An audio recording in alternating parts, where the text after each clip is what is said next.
নমস্কার বন্ধুরা, কেমন আছেন সবাই? আমার একটি নতুন ব্লগে আপনাদের স্বাগত জানাই। আজ বুধবার সকালবেলায় দুপুরে জল দেওয়ার জন্য আমি নিচে নেমে এসেছি।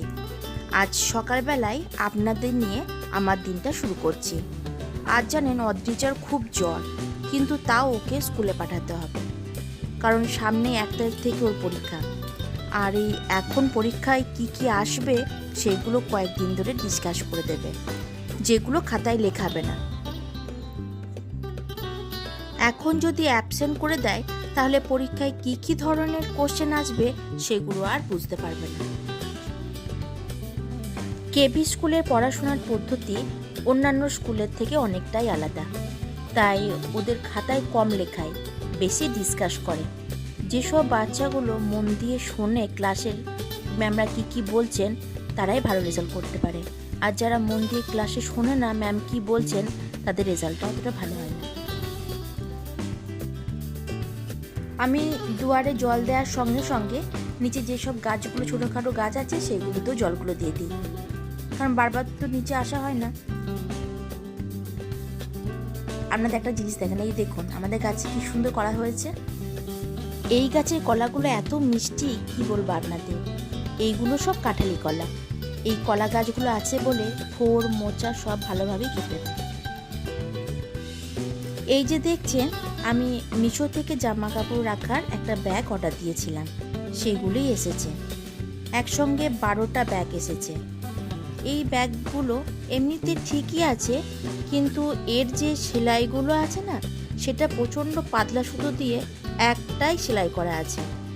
তো আমি এটা ভালো করে মেশিনে চারিদিক দিয়ে সেলাই করে নেবো, তার ব্যবহার করব।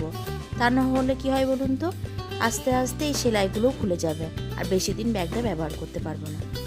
এই দেখুন, দেখছেন পাতলা একটা সুতো দিয়ে সেলাইগুলো করা হয়েছে।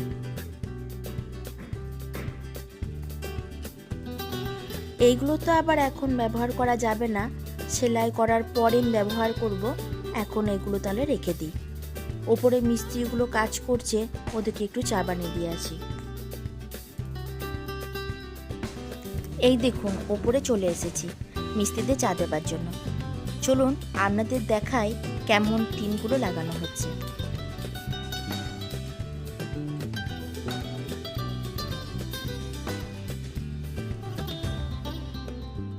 এই দেখুন, আগের দিন হাফ লাগানো হয়েছে আর আজকে হাফ লাগাচ্ছে।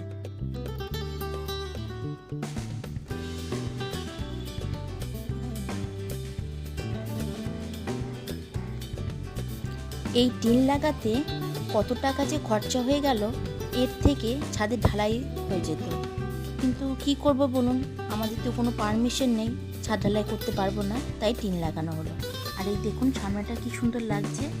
ওপর যে দেখছেন এটা হচ্ছে গাটার, এখানের মধ্যে টিনের জলগুলো পাইপ দিয়ে বয়ে গিয়ে ওখানে একটা লম্বা পাইপ থাকবে, সেটার মধ্যে বেরিয়ে যাবে। অদ্রিজাকে স্কুল থেকে আনার সময় হয়ে গিয়েছে, যাই গিয়ে অদ্রিজাকে গিয়ে নিয়ে আসি। ব্লগটা তাহলে আমি আজকে এখানেই শেষ করছি। ভালো থাকবেন, সুস্থ থাকবেন। ভালো লাগলে ভিডিওটা লাইক করে দেবেন। আবার দেখা হবে নতুন একটি ব্লগ।